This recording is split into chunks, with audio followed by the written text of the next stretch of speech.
Bismillahirrahmanirrahim. Assalamualaikum warahmatullahi wabarakatuh.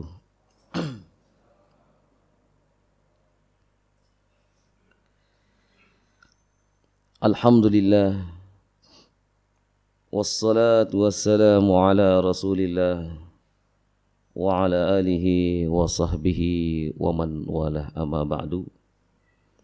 Faya ibadallah usikum wa iyaya bitaqwallah faqad fazal muttaqun. Ma'asyiral muslimin, jamaah salat subuh yang dirahmati Allah Subhanahu wa taala. Tadi kami membaca surah Az-Zariyat ya. Pada rakaat kedua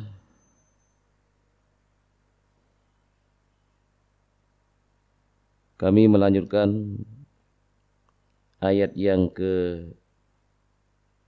berikutnya, yaitu firman Allah Subhanahu wa taala, hal ataka hadithu dhaifi Ibrahim al-mukramin. Hal adakah, ataka telah datang kepada kalian, hadithu Ibrahim tentang kisah Nabi Ibrahim, hadithu dhaifi tentang kisah tamu yang datang ke rumah Nabi Ibrahim. Nah, kisah ini terjadi setelah Nabi Ibrahim alaihissalam berhasil menumbangkan kezaliman Raja Namrud yang tahta kekuasaannya berada di Babilonia, di Irak. Pada saat itu Nabi Ibrahim alaihissalam yang memang diberikan kecerdasan oleh Allah Subhanahu wa taala dan juga tutur katanya yang sangat luar biasa, mengandung hikmah, mengajak Namrud menggunakan akal pikirannya supaya meninggalkan semua sesembahannya. Akan tetapi Namrud belum juga terbuka pikirannya. Sampai suatu saat Nabi Ibrahim alaihissalam menghancurkan semua sesembahannya. Di saat istana sedang kosong, Nabi Ibrahim masuk dan menghancurkan semua patung-patung yang ada di sana. Sekembali Namrud dari ritual ya, di luar istana, di luar kota, beliau sangat marah melihat sesembahannya ini sudah hancur. Kemudian setelah beliau bertanya, dugaannya sangat kuat sekali yang melakukan itu adalah fatan, seorang pemuda, yuqalu lahu Ibrahim, karena ada yang melaporkan, yang melakukan itu Ibrahim. Kemudian Namrud pun menyuruh untuk menghadirkan Ibrahim ke istana.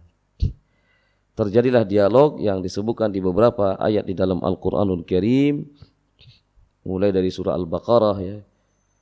Di situ tentang bagaimana sifat Tuhan Nabi Ibrahim. Nabi Ibrahim mengatakan, Tuhanku adalah yang yuhyi wa yumit, yang bisa menghidupkan dan bisa mematikan. Namrud pun mengatakan, kalau hanya sekedar itu gampang, saya juga bisa. Uhyi wa umit. Kemudian Nabi Ibrahim mengatakan, innallaha ya'ti bisyamsi minal masyriqi fa'ti biha minal maghrib. Sesungguhnya Allah Subhanahu wa taala hampir setiap hari menerbitkan matahari dari sebelah timur dan tenggelam di barat. Coba sekarang kamu balik, terbitkan dari barat, tenggelamkan di timur. fabuhital ladzi kafar. Di sini kemudian dia tidak memiliki kekuasaan ya, tidak memiliki hujjah dalil ya. Ya enggak bisa, bukan Tuhan. Ketika itu Raja Namrud pun mulai kalap ya. Marah, geram nih. Kemudian terjadilah dialog dan dialog. Kemudian beliau Namrud mengatakan, "Anta fa'alta bi ahliyatna ya Ibrahim?" Apakah kamu yang menghancurkan alihatina, Tuhan-Tuhan kami, sesembahan kami? Nabi Ibrahim mengatakan, silakan aja tanya kepada yang bal fa'alahum kabiruhum, itu yang paling besar yang melakukan. Loh kok bisa katanya? Loh lihat kapaknya masih ada di sana. Nah di sini Allah Subhanahu wa taala ingin menunjukkan bahwasanya manusia itu diberikan akal sehat oleh Allah. Ternyata akal sehatnya ketika itu tidak bisa memberikan jawaban apapun. Namrud hanya tunduk ketika itu, akan tetapi di balik ketundukannya ini muncul kesombongannya. Kalau engkau memang betul-betul punya Tuhan, wahai Ibrahim, buktikan sekarang. Nabi Ibrahim diikat, kemudian dikumpulkanlah kayu bakar. Nah di sini biasa penguasa kalau sudah terdesak, sudah banyak yang memprotes dia. Masa sih aku ini seorang penguasa kalah sama rakyatku. Aku kan punya segala-galanya katanya. Mulailah tangan besinya berkuasa. Tangkap, ya akan suruh nangkap ya. Tangkap Ibrahim. Hariku bakar dia. Nah, dari dulu memang seperti itu penguasa-penguasa itu. Kalau sudah tidak punya hujah lagi, kalah, malu gitu ya. Di hadapan para penguasa, para menterinya ya, para pembantunya, maka dikumpulkanlah kayu bakar ya, dibakarlah Nabi Ibrahim. Tetapi Allah Subhanahu wa taala sayang dengan Nabi Ibrahim karena tugasnya belum selesai, ini baru awal-awal dakwah dia. Begitu api mau dinyalakan, Allah mengatakan, "Ya nar, wahai api, kuni bardan wassalaman ala Ibrahim." Dinginlah wahai api, selamatkanlah Ibrahim. Wassalaman ala Ibrahim. Kalau Allah berfirman, tidak ada yang bisa menghalangi. Dan ini kita temukan dalam sebuah kitab ya, yang kitab ini dilarang di Arab Saudi. Judulnya adalah Kitab Samsul Ma'arif. Pernah mendengar? Diterjemahkan ke dalam bahasa Indonesia yaitu Mujarobat Al-Kubra. Dalam kitab tersebut berisi berbagai macam pengetahuan tentang ilmu-ilmu karangan. Nah, ilmu-ilmu karangan. Kalau kepingin supaya orang itu tunduk, biar enggak marah-marah, bacakanlah ayat ini. Ya nar, wahai api, kuni bardan wa salaman ala Ibrahim. Itu ada dalam kitab itu dilarang. Dan tidak dikatakan sebagai seorang dukun besar ya. Sekarang kan ada Perdunu ya. Bapak sudah dengar? Perdunu, Persatuan Dukun Nusantara. Tidak dikatakan sebagai seorang dukun besar. Ya, jangan ngaku-ngaku sebagai dukun kalau belum baca kitab itu. Jadi kitab itu berisi berbagai macam hal-hal yang tidak pernah diajarkan oleh Nabi Muhammad SAW, sehingga dilarang terbit di Arab Saudi buku ini. Tapi tersebar di tempat kita banyak sekali. Ya. Ini yang dijadikan sebagai panduan juga di beberapa ya pondok-pondok pesantren diajarkan. Ikhwatal iman rahimani wa rahimakumullah. Ayat-ayat dalam Al-Quran itu memang ada yang disebutkan ada fadilahnya, ada keutamaan-keutamaannya, ada khasyahnya. Tetapi tidak sembarangan orang amalkan ini, kalau ingin jadi ini, amalkan ini gitu. Kalau ingin menundukkan orang baca ini. Nah, ini kan perlu ada dalil yang seperti itu. Ternyata tidak ada dalilnya sama sekali. Nah, ikhwatul iman rahimani wa rahimakumullah, Nabi Ibrahim ketika itu ya tenang-tenang aja ketika dibakar. Karena Allah yang punya kuasa, Allah yang punya kudrah, dan Allah yang punya iradah, keinginan. Begitu apinya padam, Nabi Ibrahim tenang-tenang saja. Orang-orang yang hadir ketika itu mengatakan apa? Sungguh hebat sihirnya Ibrahim. Ibrahim kan ada laisa minas sihir, ini bukan sihir. Hada min fadli Rabbi, ini adalah karunia Allah Subhanahu wa taala. Nah, kemudian di antara mereka amanu, beriman, di antara mereka juga bertambah keingkarannya. Seperti Namrud bertambah ingkar. Tetapi ketika itu dia sudah habis ya. Sudah dibunuh oleh Nabi Ibrahim. Apa yang dibunuh? Keyakinannya. Ini paling penting. Kata Ashabul Kahfi apa? Kita tidak akan membunuh raja. Raja Adrianus yang mendeklarasikan dirinya sebagai Tuhan, kita tidak akan membunuh secara fisik, tidak. Kita akan bunuh pikirannya. Dihadirkan semua banyak manusia.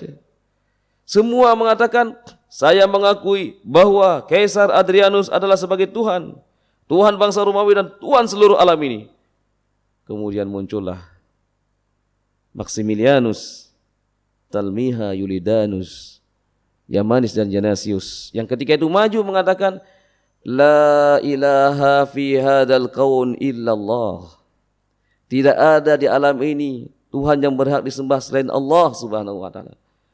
Rabbu Adam, Rabbu Ibrahim, Rabbu Musa, wa Rabbu Isa, wa Rabbu Nabi akhir zaman. Tuhannya Nabi Adam, Tuhannya Nabi Ibrahim, Tuhannya Musa dan Tuhannya Isa, serta Tuhannya Muhammad Nabi akhir zaman. Ketika itu gempar semuanya. Lagi-lagi Kaisar Adrianus sebagai seorang raja ini, mana mungkin dia dipermalukan di hadapan rakyatnya. Tangkap mereka, ditangkap, penjarakan, penjara di bawah tanah. Tapi Allah menghendaki lain. Semuanya mereka bebas dan masuk ke sebuah gua yang ada di Angelus ya. Masuk dan Allah Subhanahu wa taala selamatkan mereka sampai terlupakan sejarah. 309 tahun ditidurkan oleh Allah Subhanahu wa taala. Matilah keyakinan dari Adrianus. Nah, begitu dakwah itu seperti itu. Dia mengatakan kalau kita membunuh raja itu, nanti mungkin raja masih punya pengikut akan membunuh semua siapapun yang tidak bersalah akan dibunuh. Tapi kita bunuh keyakinannya. Dan ini juga yang terjadi pada kisah Ashabul Ukhdud. Nah, kita kembali sekarang ke kisah Ibrahim alaihissalam. Begitu Nabi Ibrahim alaihissalam berhasil yang menyampaikan tauhid ya. Ini kalimat tauhid penting dia. Karena ada orang yang mengatakan jangan sampaikan tauhid, nanti muncul radikalis. Muncul apa? Kekerasan di mana-mana. Nauzubillah min zalik. Kita mau nyampaikan apa gitu ya? Ini yang paling utama, tauhidullah gitu ya. Kalau tauhidnya tidak benar, jangan harap dalam kehidupannya dia akan menjadi istiqomah. Tauhid ini sangat penting sekali. Nah, kemudian Nabi Ibrahim alaihissalam hijrah menuju ke barat, ke Palestina. Kemudian beliau menempati sebuah tempat namanya Hebron. Disitulah beliau dimakamkan bersama istrinya. Demikian juga anaknya Nabi Ishak dan istrinya Nabi Ishak di satu tempatnya di Hebron sana.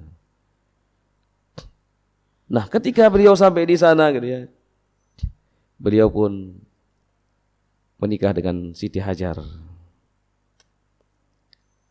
Setelah menikah 1 tahun kemudian punya seorang putra yang namanya Ismail.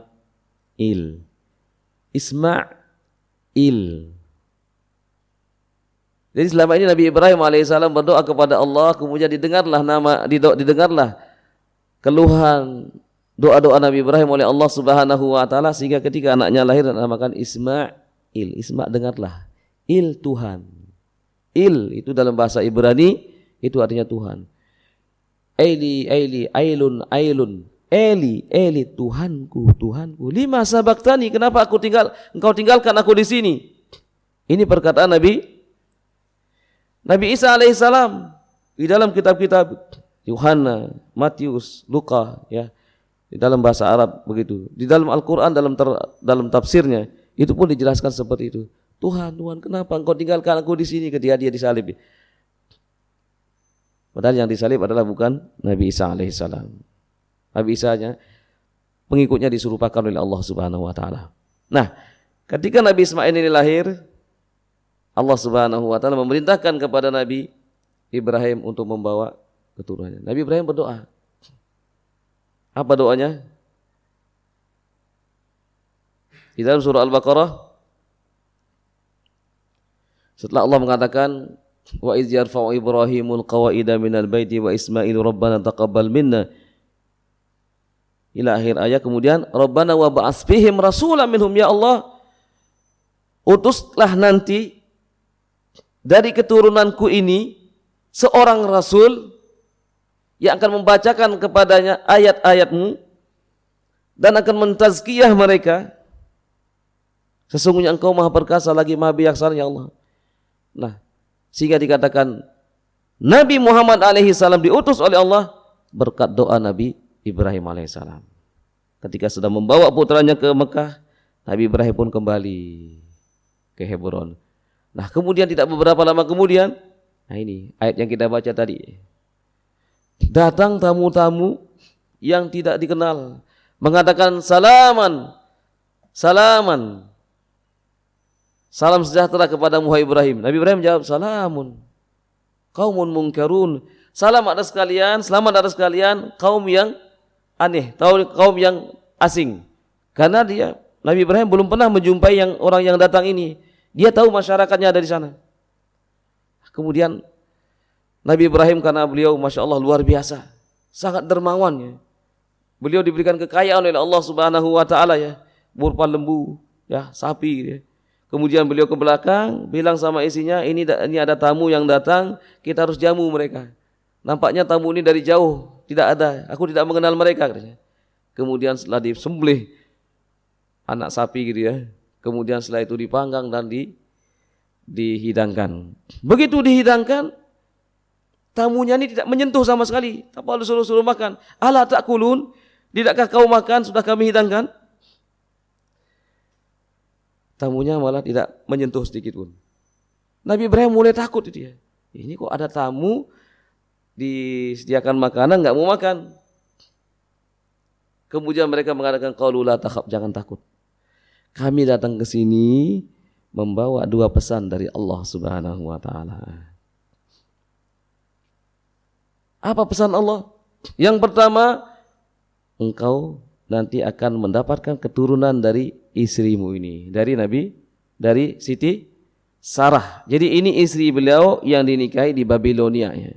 Sarah ini adalah putra salah seorang pembesar kerajaan Babilonia. Jadi dari kalangan bangsawan ya. Kemudian ketika istrinya mendengar, dia sampai menutup wajahnya, mana mungkin, aku ini sudah tua, enggak mungkin aku punya anak. Kemudian mereka mengatakan, qalu kadzaliki qala rabbuki innahu wal hakimul alim. Kami hanya menyampaikan perintah Allah. Allah yang kuasa nantinya. Allah yang punya kehendak. Ada kudrah dan iradah Allah Subhanahu wa taala. Yakin saja bahwa Allah Maha Hakim, Maha Alim, Maha Bijaksana, Maha Mengetahui. Nah, karena Nabi Ibrahim dan istrinya adalah termasuk hamba-hamba Allah yang luar biasa ya. Hamba-hamba Allah yang suci, hamba-hamba Allah yang yakin dengan ketentuan Allah dia.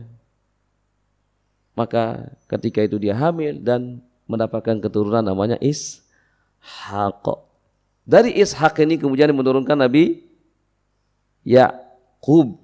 Nabi Yakub inilah yang disebut dengan Israel. Keturunan Nabi Yakub yang 12 ini disebut dengan Bani Israel. Nanti dari Ismail juga menurunkan keturunan 12. Sehingga suku Arab itu, bangsa Arab itu sukunya 12 dan Bani Israel juga sukunya 12.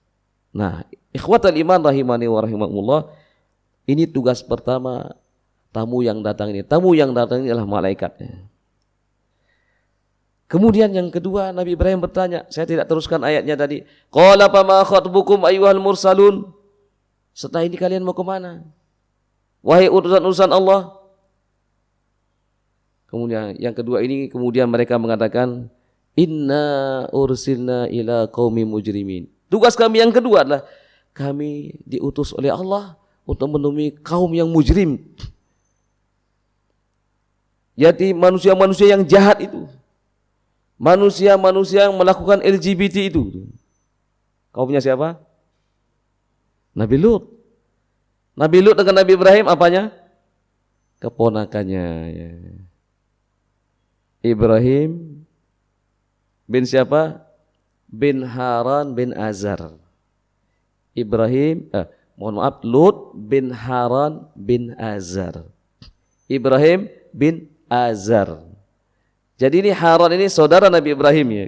Jadi sehingga Nabi Lut yang ikut hijrah dari Babilonia menuju ke Palestina, kemudian beliau diangkat menjadi rasul oleh Allah Subhanahu wa taala, diutus kepada kaum Sadum dalam tafsir. Summa ursila Lutan ila qaumi Sadum fi syati'i Bahril Mayyit, di sekitar Dead Sea ya, laut mati. Di situ ada satu kaum yang mereka ini adalah homoseksual. Nah, kata malaikat, kami diutus ke sana. Untuk apa? Linursila alaihim hijaratan minas sama. Untuk melempari mereka batu dari langit. Subhanallah. Ini akibat mereka-mereka yang melakukan homoseksual, ya, lesbian, ya, LGBT itulah. Ya. Oleh karena itu ada usaha-usaha untuk melegalkan. Tapi sudah ya. Nauzubillah min zalik. Bahkan ada yang mengatakan begini dari Islam liberal, mana azab Allah turun di Indonesia? Mana? Nauzubillah min zalik. Kenapa kita enggak kena semua nanti? Maka kita harus banyak-banyak beristighfar ya.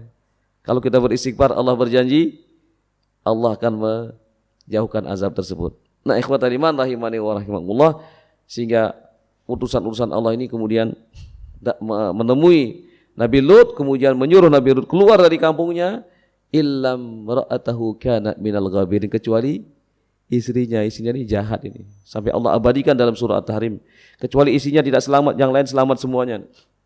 Kemudian ketika itu Allah Subhanahu wa taala menyuruh malaikat untuk membalik bumi pada saat itu, kemudian menghujamkan dan kemudian dihujani dengan batu, wa na'udzubillah min zalik. Taib ikhwatal iman rahimani wa rahimakumullah. Mudah-mudahan kisah yang singkat ini dapat kiranya kita ambil hikmah ya. Ya, di antaranya adalah yang pertama bagaimana tadi keistiqomahan Nabi Ibrahim dalam dakwah tauhid ya. Kemudian yang kedua ketaatan beliau dan orang-orang yang mengikuti ini sangat luar biasa. Ya ayyuhalladzina amanu in tansurullaha yansurkum wa yutsabbit aqdamakum. Wahai orang-orang yang beriman, jika kalian menolong agama Allah, pasti Allah akan menolong kalian dan Allah akan menetapkan langkah-langkah kalian.